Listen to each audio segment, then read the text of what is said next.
Hello friend, मैं doctor जय विजय study point में आपका स्वागत करता हूं। फ्रेंड्स, अगर चैनल पे नए हैं तो सब्सक्राइब कर लीजिए, बेल आइकन को दबा दीजिए ताकि नए वीडियो की नोटिफिकेशन आप तक टाइम पर पहुंच जाए। तो फ्रेंड्स, टाइम को वेस्ट ना करते हुए विभिन्न परीक्षाओं में पूछे जाने वाले सीखने के सिद्धांतों में से एक थॉर्नडाइक के सिद्धांत के बारे में आज हम अध्ययन करेंगे आपके साथ। चलिए फ्रेंड्स, बात करते हैं कि थॉर्नडाइक ने अपना जो ये सिद्धांत दिया था 1898 में दिया था, और इस सिद्धांत को संबंधवाद, वॉर्न सिद्धांत और एसआर सिद्धांत के नाम से जाना जाता है। एसआर सिद्धांत को कहते हैं स्टिमुलस रेस्पॉन्स सिद्धांत। इन्होंने कहा था कि सीखना संबंध स्थापित करना है, और संबंध स्थापित करने का कार्य कौन करता है? मस्तिष्क करता है। कभी कभी ये कोटेशन दे देते हैं। आगे लिखा है, इन्होंने बताया था सीखने के संबंध में इनका जो सिद्धांत था वो बिल्ली पर इन्होंने किया था। इन्होंने एक भूखी बिल्ली को पिंजड़े में बंद कर दिया, और पिंजड़े में बंद करने के बाद में इन्होंने देखा कि बिल्ली के सामने जब भौंका जो है भोजन रखा गया था तो बिल्ली अनावश्यक प्रयास करती रही, और एक बार धोखे से उसका हाथ उस लीवर पर पड़ गया जिसकी वजह से उसका विंडो खुल जाता था। तो बिल्ली ने भोजन कर लिया। फिर उन्होंने वही प्रयास किया, फिर बिल्ली ने अनावश्यक प्रयास किए और भोजन को प्राप्त कर लिया। इन्होंने ऐसे लगभग 10 प्रयास किए, और इसके बाद इन्होंने देखा था बिल्ली ने जो शुरू में गलतियां की थी, लास्ट में वो बिल्कुल गलतियां नहीं की थी। तो इसी पे आधारित इन्होंने सीखने का सिद्धांत बनाया कि बिल्ली ने अपने प्रयासों के द्वारा वो सीख लिया था। इसीलिए इसको ट्रायल एंड एरर का सिद्धांत भी नाम दिया जाता है, प्रयास एवं त्रुटि का। तो चलिए बात करते हैं, देख लेते हैं इसमें क्या क्या है।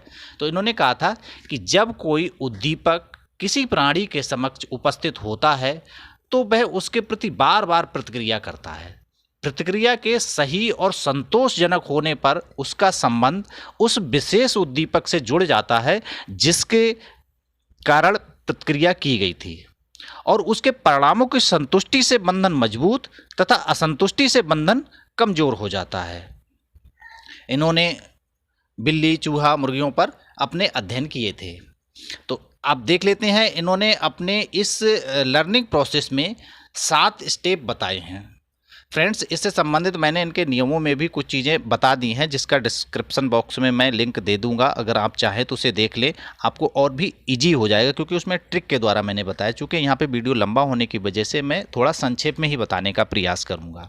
तो इन्होंने जो स्टेप दिए थे, तो सबसे पहले दिया था ड्राइव, दूसरा दिया था जिसे ड्राइव को चालक कहते हैं, दूसरा दिया था गोल, लक्ष्य, तीसरा था ब्लॉक, अवरोध जिसे कहते हैं, चौथा था रैंडम एक्टिविटी जिसे अनियमित क्रियाएं कहते हैं, और पांचवा था टू गेट चांस सक्सेस जिसको कहते हैं लक्ष्य से सफलता मिलना, और छठा था सिलेक्शन ऑफ प्रॉपर मूवमेंट, और सातवां था फिक्सेशन जिसे कहते हैं दृढ़ीकृत।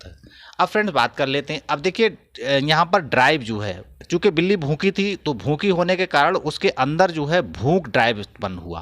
तो भूख ड्राइव हुआ, और गोल उसका क्या हो जाएगा? उस ड्राइव जो है शांत क्या करने के लिए क्या प्रयास करेगा? भोजन प्राप्त करने के लिए। अब उसका जो लक्ष्य होगा वो क्या हो जाएगा? भोजन प्राप्त करना जो बाहर रखा हुआ है। ब्लॉक का कार्य कौन करेगा? वो पूरा पिंजड़ा या उसमें लगी हुई खिड़की जिसमें से वो उसे निकलना है। रैंडम एक्टिविटीज कहते हैं अनियमित क्रियाएं जो उसने अनावश्यक रूप से इधर उधर हाथ पांव मारे थे। चांस ऑफ सक्सेस वो था कि जो पहली बार में उसके जो धोखे से जो लग रहा था या इत्तेफाक से लग रहा था, उसे हम कहते हैं chance of success. Selection of proper movement वो हुआ जब बिल्ली ने धीरे धीरे करके सीख लिया था तो उसे अनावश्यक क्रिया ना करके वो उसी पर कर रही थी। और फिक्सेशन मतलब क्या था? वो पूरी तरह से दृढ़ संकल्पित हो गई थी कि इसको दबाने के बाद ही उसे भोजन की प्राप्ति हो जाती है। तो ये थे उसके प्रमुख स्टेप। कई बार फ्रेंड्स ये सीक्वेंस से लगाने के लिए पूछ लेते हैं, और इन्होंने इसी के आधार पर 3 नियम भी दिए थे, जिसमें पहले मैंने बता दिए, लिंक दे दूंगा, तत्परता का, अभ्यास का और प्रभाव का, जिनको मैंने आपको एक ट्रिक के द्वारा सिखाने का प्रयास किया है। अब बात करते हैं सीखने के सिद्धांत का। शिक्षा में बहुत ही उपयोगी है, तो उसको हम पॉइंट वाइज देखने का प्रयास करेंगे कि ये सिद्धांत मंद बुद्धि के बालकों के लिए अत्यंत लाभकारी है। ये सिद्धांत करके सीखने पर बल देता है, करत करत अभ्यास ते जड़ मत होत सुजान। तीसरा है, ये सिद्धांत गलतियों से तरह तरह के लाभ उठाने में सहायक है। चौथा है, ये सिद्धांत बालकों में धैर्य, जागरूकता, परिश्रम जैसे गुणों का विकास करने में भी सहायक है। चौथा है, ये सिद्धांत गंभीर चिंतन वाले विषय जैसे गणित है, विज्ञान है, दर्शन की समस्या समाधान में भी बहुत ही सहायक सिद्ध हुआ है। पाँचवा है, ये सिद्धांत सीखने में प्रेरणा तथा प्रोत्साहन को महत्व देता है। छठा है, विभिन्न प्रकार के कौशल से संबंधित कार्य जैसे ड्राइविंग, टेनिस इत्यादि के लिए ये सिद्धांत बहुत ही उपयोगी है। ये सिद्धांत सातवां है, ये सिद्धांत पढ़ना, लिखना, चलना सीखने वाले बच्चों के लिए अत्यंत आवश्यक है। फ्रेंड्स, वीडियो लंबा ना हो इसलिए संक्षेप में बताने का प्रयास किया है, और अगर वीडियो अच्छा लगा हो तो लाइक कर देना। जय हिंद, जय भारत।